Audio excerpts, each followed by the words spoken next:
Well, I finally found a purpose for the Hairy Lawnmower. Hey folks, it's Ben. I'm here with the Hairy Lawnmower. It's been a few years since I've actually featured it. It has cool things like ball bearing wheels and a cast aluminum deck. And it's got this fairly pretty awesome Briggs & Stratton on it, which actually looks fairly large for the size of it. I think it's a 14-inch, so it's not that big for sure. Typical handle arrangement, deadman controls, which they look a little broken at the moment. That's fine, we can get rid of that. And then the throttle, which does appear to work. So that's cool, because we'll need that. Deadman control, not so much. Weird little crossover here for the starter. It's got a pull-up starter, but they actually pull it over to the...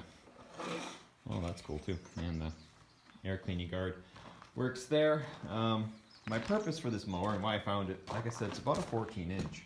And that's as big as my dethatching blade here. We had it on the Honda earlier, but Honda has other work to do. But this would be perfect. If I could get this bar on this little mower, oh, that'd be so winning.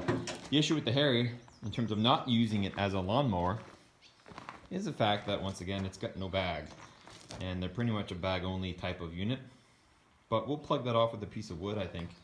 And so that'll be peachy. Underneath, see, it's got that big area there too. That circular. It's a neat deck design for sure. But I think we can just take the blade off, put my batching blade off on it, and that'd be pretty winning right there. See if we can get the wheels to go low enough. Probably can. Everything needs a little lubrication and attention, but really before we do anything, we probably should get it running, right? So that would be the beginning part, and that's what we'll start now.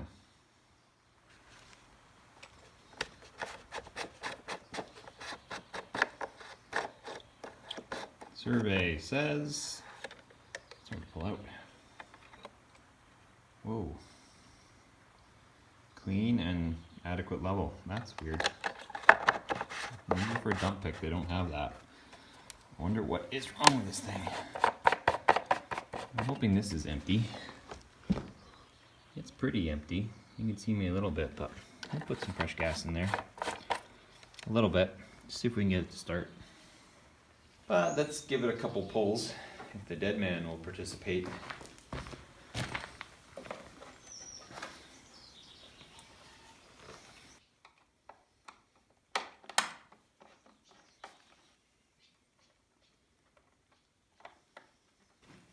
Well, there's a small puddle of gasoline forming back here, so that's not good. It means we might have a fuel leaking issue.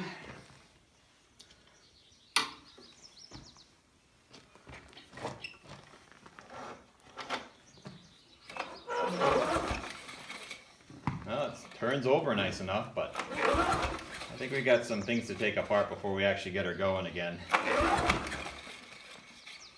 That would be amazing if it were to start just on this. Okay. Let's not mess around and let's get some of this body cladding off the motor.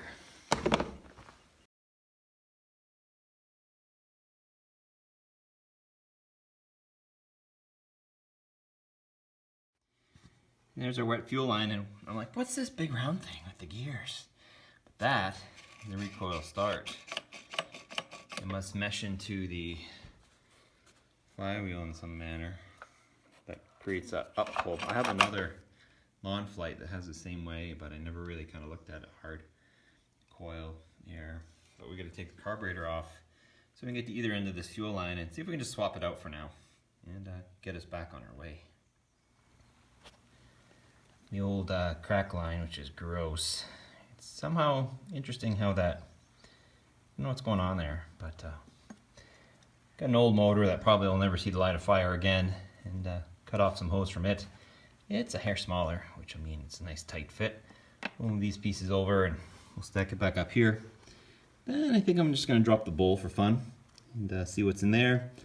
Work the carburetor with some cleaner, and then we'll tuck all that stuff back up there except for nothing, actually, just the hose.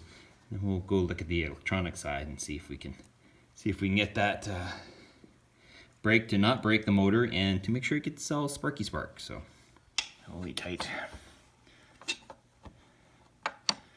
turn that back off. It is off. That's not cool. There's gas getting in here. Oh, that's not gas. That's water. That's not good. Glad we dropped it, because it would have been back here anyway. Let's get his toast. Drop. No, don't die. Good. That gasket's good. This bowl's full of crap. Very little gas smell in it, so if I turn the fuel on,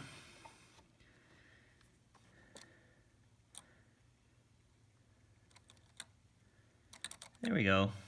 It's a little slow, but a little clean and should be fine. Turn the gas back off. Drain that little line out, and let's clean everything up with some carburetor cleaner.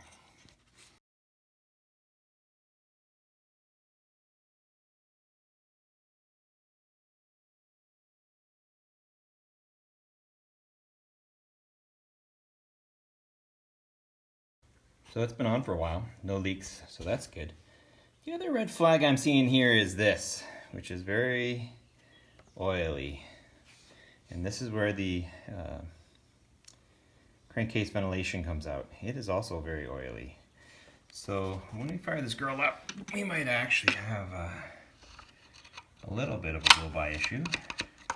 Not crazy, it's not wet, but, well, it's wet up here, but just a heads up, something to look out for. Trying to find reasons why they threw it away. Clearly the fuel line was one and water in the carb would have been two. Would have kept it from starting, but just heads up. We'll see how bad the mowing in the background gets into our video here. This shaft actually goes into the magneto power magnet thing here, and it probably holds a brake, and at this point it's just the compression of the engine, so it's probably stuck off, hopefully. If that's the case, then we might actually get spark. So let's lift the spark plug, see if we get any spark when we pull on it. Hey, we might be all on our way.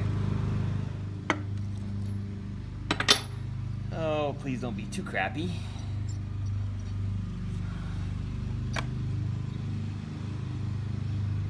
It looks fine. We'll double check the gap. I don't even think I have to.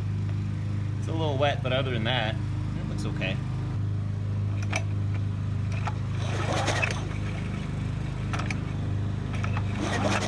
Lots of spark there, so we're good. So I think if we get some air and gas mixture in there, we might get a little bit of a go of it. He wants to fire. I could just give it a couple big cranks. See the.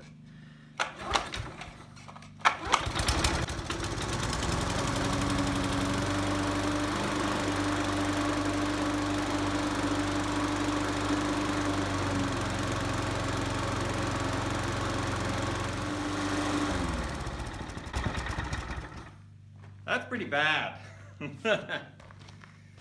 And that's why the oil's so clean, is because they kept changing it. And it's even coming out of the exhaust there, although it's just freshly started, right? So I have this additive, but I'm gonna have second thoughts because A, it's expensive and I don't wanna kind of waste it. The second thing is it's actually sprayed oil on everything. Like there's a part of my garage floor here, if I tilt it down now, where it's just all wet from where it's been blowing out so much oil. That's, I think, our next step, is to find a motor that might be more appropriate for this machine. That Briggs is okay. That's on a useless deck. That's actually kind of fancy too. It's even got the big muffler. That might be the girl. So let's say that. And so the question I have for the viewers, if you watch this video, is do we do a motor transplant and just pop that motor off, put a new motor on it, and get the Harry working? Or do we take the Harry motor apart and see if we can swap out, it's probably a ring, I'm guessing, do a dissection video, see what's wrong with it, see if we can fix it, put the original back in it. So in the comments, please leave what your thoughts are. Do we do a transplant or do we do a repair? And we'll wrap it up with that. So if you have any questions on the video or need more information, go ahead and ask. Like the video if you could, please. Subscribe to my channel, Turbo231, because you'll want to find out what actually happens. But do we replace it with this guy, which probably works? I think it does. There might even be a video on it, honestly. Or do we try to repair the Harry and get the original motor working again? You guys stay safe. Holy Holy smell like burnt oil. I gotta throw these parts in the bin for now.